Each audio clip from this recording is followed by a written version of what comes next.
Selalu bertemu kembali dengan saya dengan pembahasan getaran. Yang pertama adalah mengenai pengertian getaran. Getaran adalah gerak bolak-balik melalui titik setimbang atau kesetimbangan. Oke. Gambar getaran adalah seperti ini. Ini adalah contoh salah satu gambar getaran, yaitu ayunan sederhana kalau orang mengatakan, tapi ini adalah sebuah ayunan. Jarak PH yang terjauh di sini, lewat ngitungnya dari sini, ini disebut dengan amplitudo. Jadi ini sampai sini amplitudo. Nah, P ke H ini namanya simpangan. Jadi P ke H, P ini sampai di sini ini namanya simpangan, diberi usikan untuk simpangan ke sana. Nah, kalau PH ini adalah merupakan simpangan yang paling jauh, jadi dia tidak bisa tidak ke sana lagi, berarti ini disebut dengan amplitudo.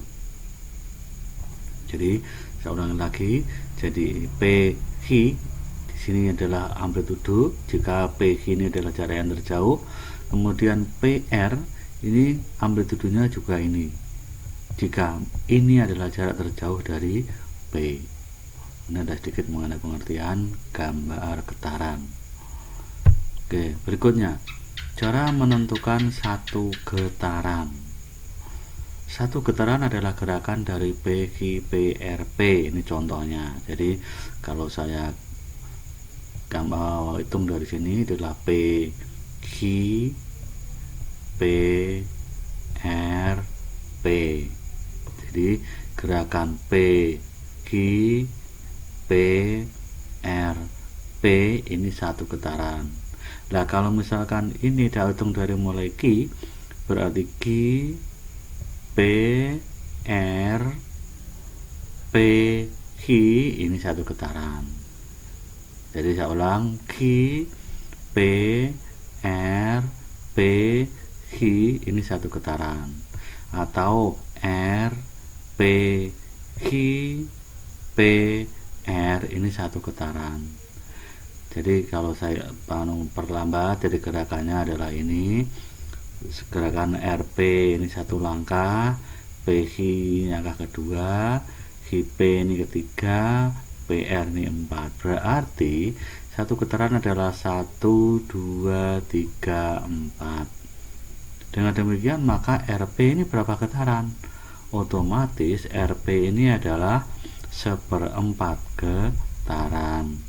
Lah, RPQ ini setengah getaran. Begitu cara menghitung suatu getaran. Oke, diteruskan. Kemudian pengertian frekuensi getaran. Frekuensi getaran adalah banyaknya getaran yang terjadi tiap satu satuan waktu. Satuan waktu yang dipakai adalah sekon.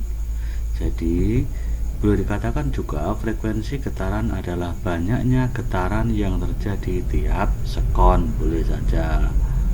Nah, kemudian dilambangkan dengan huruf F kecil. Kemudian jika kita misalkan banyak getaran adalah N dan waktu adalah T, maka frekuensi dapat ditulis dengan persamaan F sama dengan N per T. Ini satuannya adalah getaran per sekon, atau disingkat biasa disebut dengan Hertz. Ya, tuh. Kemudian period, ya, period getaran adalah waktu yang dibutuhkan untuk melakukan satu kali getaran.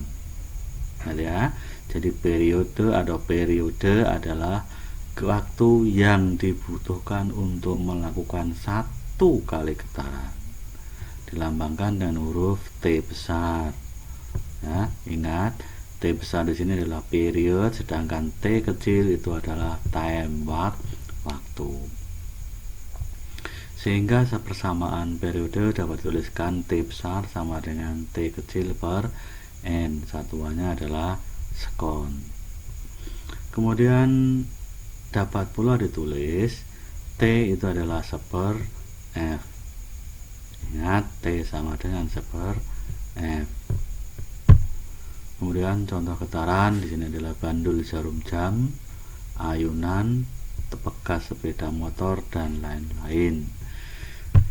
Kemudian contoh pembahasan soal di sini ada sebuah contoh satu soal, sebuah ayunan dalam waktu 2 menit melakukan 40 kali getaran. Berapakah frekuensinya? Berapakah periodenya? Ini pembahasannya adalah 1. Frekuensinya diketahui N sama dengan 40 kali, kemudian T sama dengan 22 menit sama dengan 120 sekon, sehingga frekuensinya adalah sepertiga Hz. Karena frekuensinya sepertiga Hz, maka periodenya adalah T per F sama dengan T 3 sekon. Jadi ini sedikit pembahasan tentang soal. Oke, sekian pembahasan tentang getaran. Sampai jumpa, ketemu lagi di pembahasan gelombang yang berikutnya. Selamat belajar.